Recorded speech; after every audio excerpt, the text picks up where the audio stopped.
Isn't it strange that anytime you look up the death of a rock and roll star, they always die of drugs?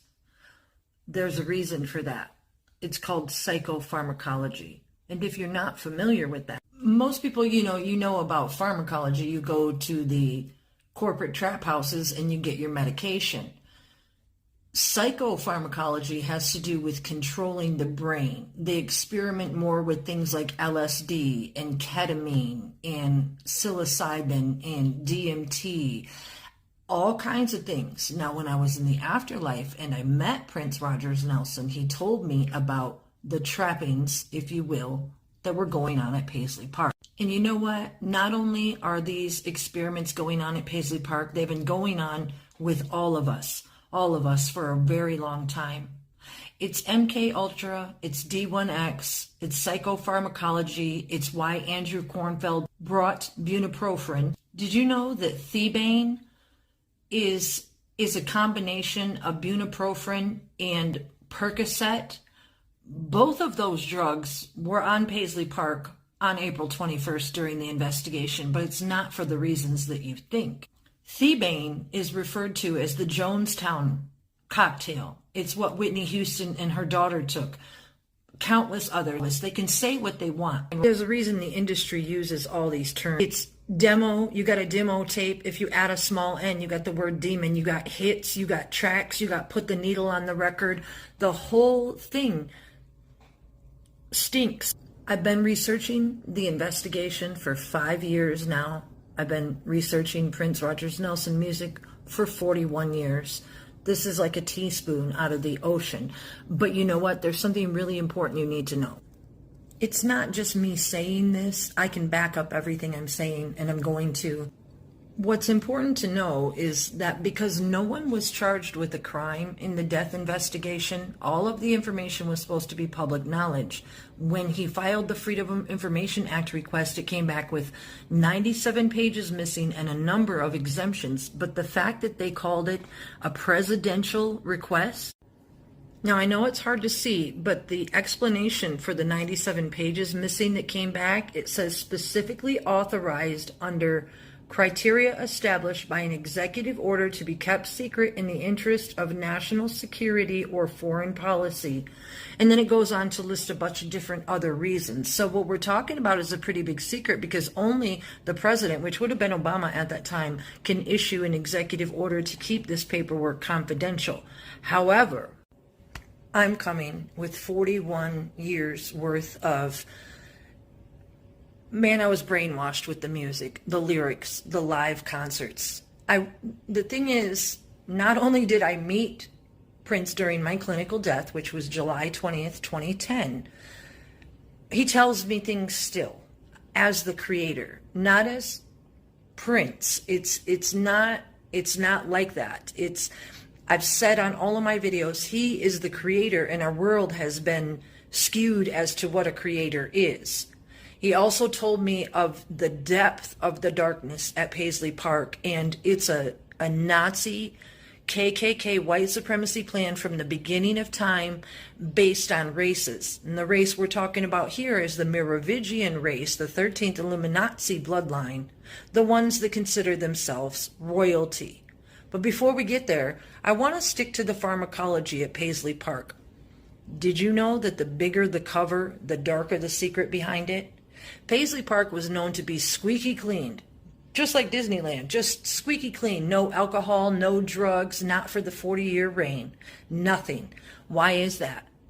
Well, when he told me in the afterlife that he was being kept under hypnosis, that there was drugs and drugs and drugs, and basically the drugs, they're not only just to drug Prince Rogers Nelson, it was the clones and lookalikes, especially Kirk Johnson, from what I understand, had stage fright. And so they were using these drugs to lessen that stage fright. Not only that, look at the word thebaine. In the holy language of Hebrew, the B and the V make the same sound. It's bait or vet. So B and V can be the same. So in the word thebaine, you have the vein in English for drugs. Interesting, right? So many drugs were going in and out of Minnesota and Paisley Park in the Hennepin County. You can see by these drug statistics that I looked up from 2015 to 2016. Now, the death was reported to be April 21st, 2016. That leaves us with 8 months left in the year. You can see how the difference, how the drug statistics dropped dramatically from 2016 to 2015, meaning there was a huge decrease in drug circulation in the Minneapolis, Hennepin County area. It's why the Piano and a Microphone tour was promoted as being psychedelic. Check out what this person had to say. And they were talking about the Paisley Park Piano and a Microphone tour. His personal glyph looming from behind, illuminated by kaleidoscope patterns. His voice was doused in heavy echo as he expressed, here it is, he expressed the dreams and doubts of a child who sneaks down without permission to play his father's piano. I can't play piano like my dad. How does Dad do that, he wondered, while attempting improvisations that at one point suggested Thelonious Monk attempting to play Batman.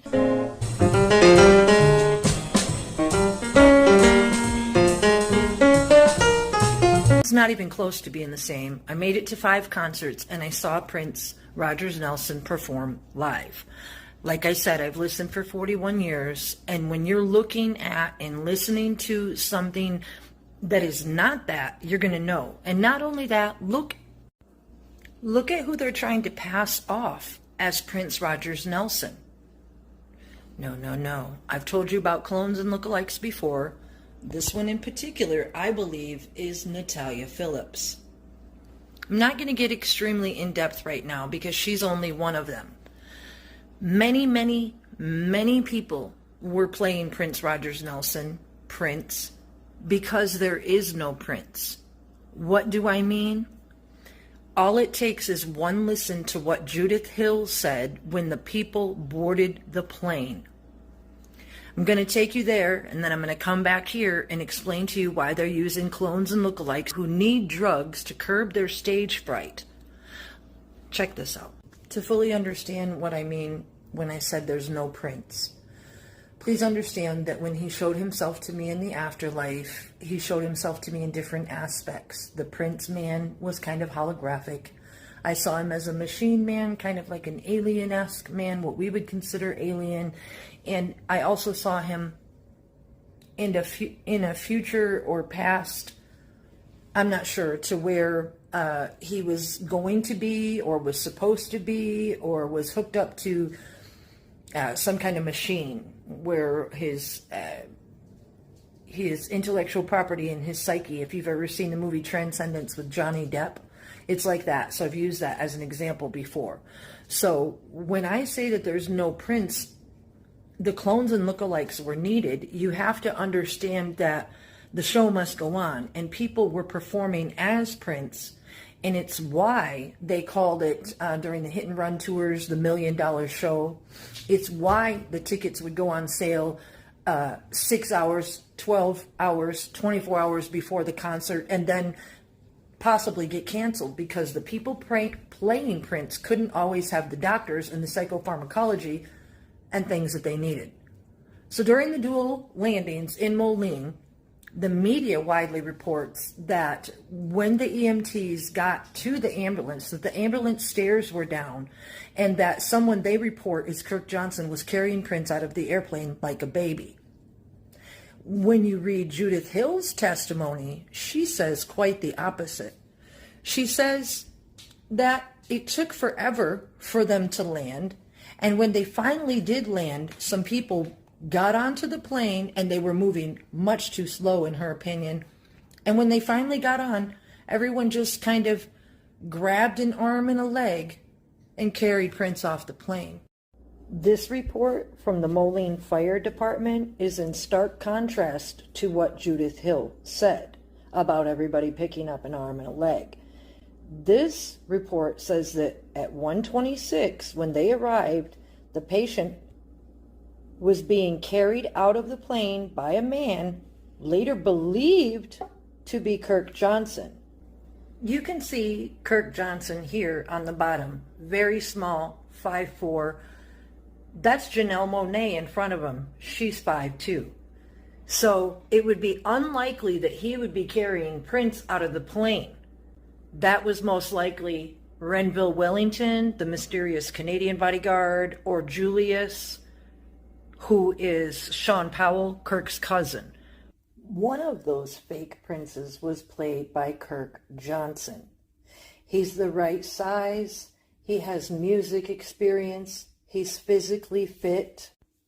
He's talked about in the media as being Prince's best friend, backup dancer in the band, all kinds of things. Even the media will tell you he wore many different hats. However, the hat that they won't tell you that he wore is the one that made Prince look like this. Anyone putting on a wig and makeup and playing in the dark. Another one of the lookalikes was Judith Hill. And throughout the investigation and during the Moline landing, she will say that she's sick and she was taking cough drops. Throughout the evidence, the photographic evidence in the green room in Paisley Park, there's cough drops on the nightstand. And listen to what this Prince lookalike has to say.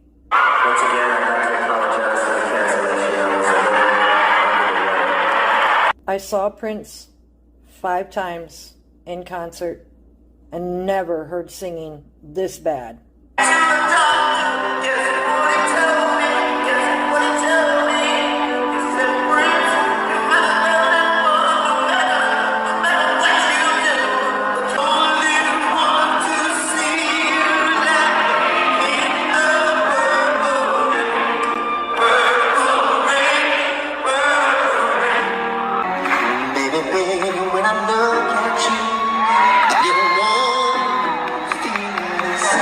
The reason the concerts were at Paisley Park were because they could be more controlled, and the soundstage was specially built to disguise who was playing. When you do your research, you'll find that the stage and the area around it, it was specially built to be in the dark and to have all the psychedelic projections around it so that you can't see who's playing at the piano. Even if you were to sit down on the sofa, the plants are there, there's shadows, smoke. You don't know who you're seeing, and look what the Prince looks like. Who are you really seeing?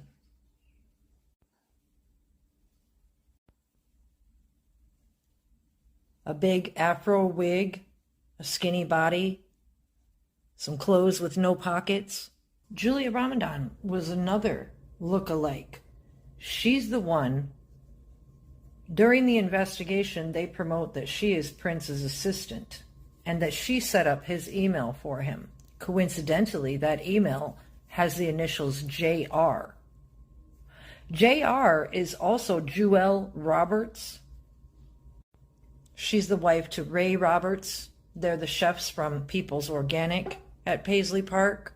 So JR, Julia Ramadan, and Jewel Roberts have the same initials, so the emails could belong to anybody.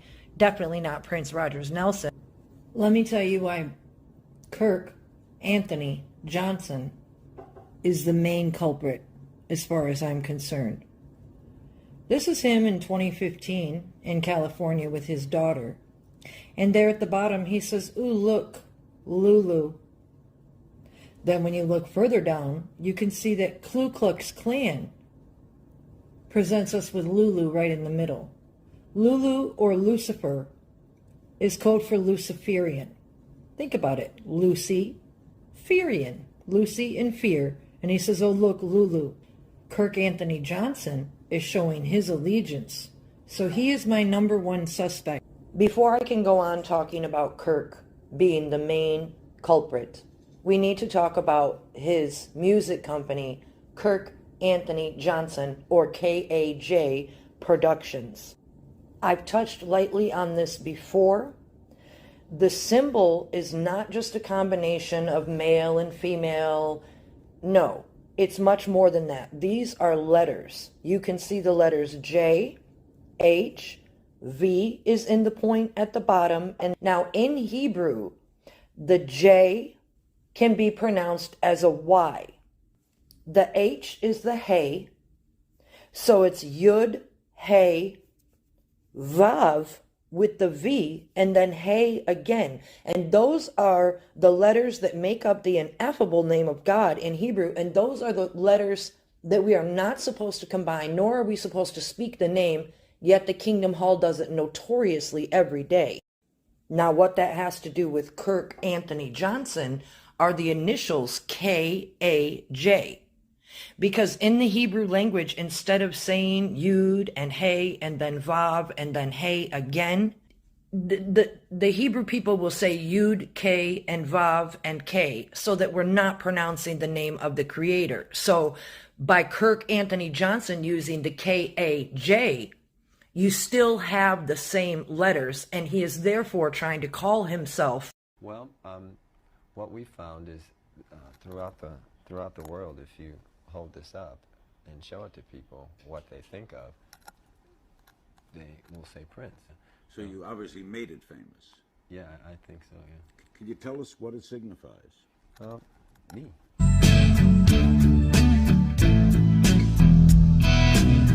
God had a name, what would it be, and would we call it to his face? I've been stalking Kirk's Instagram for a while now, and I find it truly interesting that he's over here at the Vatican, taking a trip.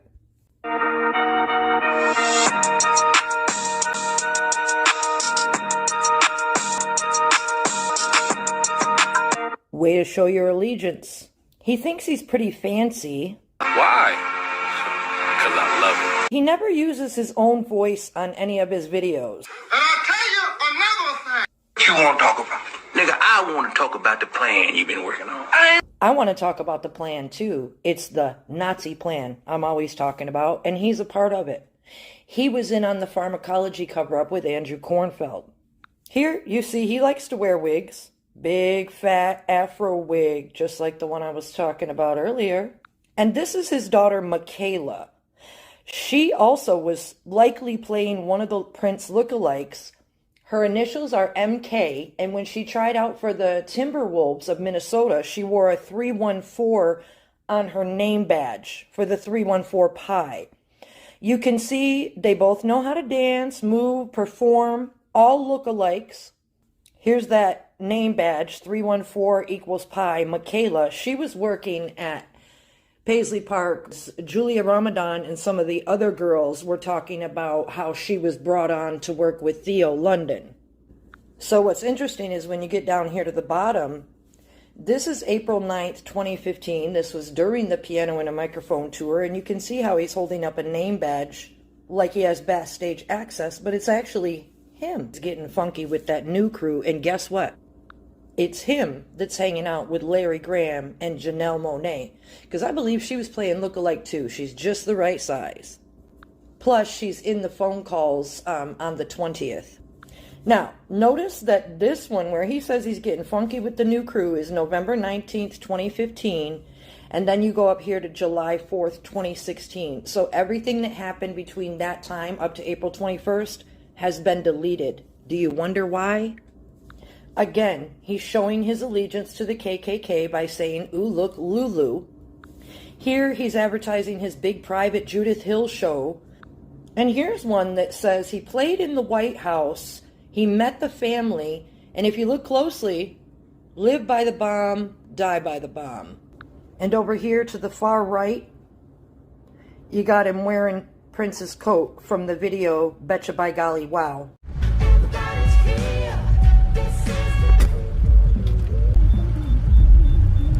So here, Detective Chris Nelson is talking to Theo London, and he was like, he did Phaedra Ellis Lampkin's job before her. And here he says that he was asked to manage the girls, and he said no problem. And then he says that he got a call from Mariah. He's talking about Mariah Brown.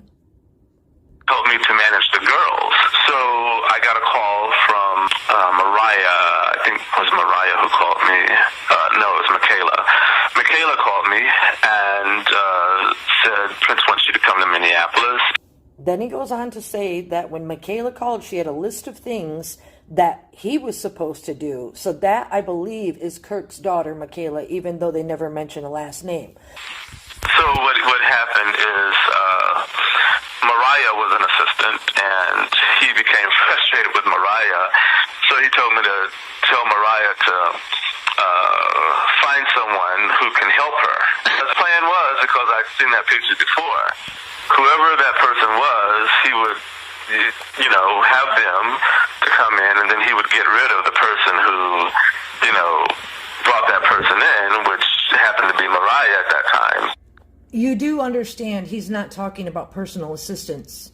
He's talking about the lookalikes that were utilized. He said, you and Mariah interview people and come up with someone. So Mariah said, I think I know someone, and that was Marone, and we interviewed her and hired her. Because Phaedra replaced Theo, I think it's important to know, and I've mentioned before, that Phaedra took Van Jones' position at the company Green for All, and then he went to go work as commentator at CNN for the Obama administration. So when Theo was talking about Van Jones distancing himself from Phaedra, let's hear what he had to say. Do you know of anything with her and Van Jones at all? Well, they were close, contrary to what he says. Now, he's trying to distance himself, but they're still close. That's like his little sister. According to her, he was responsible for bringing her to the White House, and they also worked on one of his organizations together. About Van Jones and Phaedra Ellis Lampkins, their connections at the White House. You were friends with Prince, right? Yeah, very good. I ran his charitable work, or helped to run his charitable work for the last 5 years of his life. No. Van, I told him explicitly, which is just, really a breach of client confidentiality, but it's a public record that Prince didn't have a charitable organization.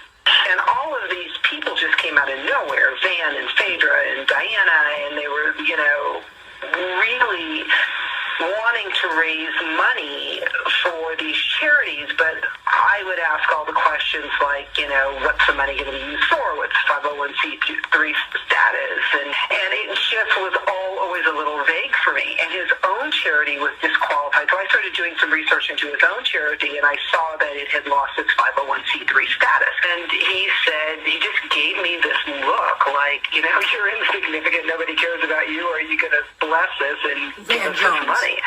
They were trying to have these concerts, but make them cash only so that they couldn't claim how much proceeds. Tax evasion thing?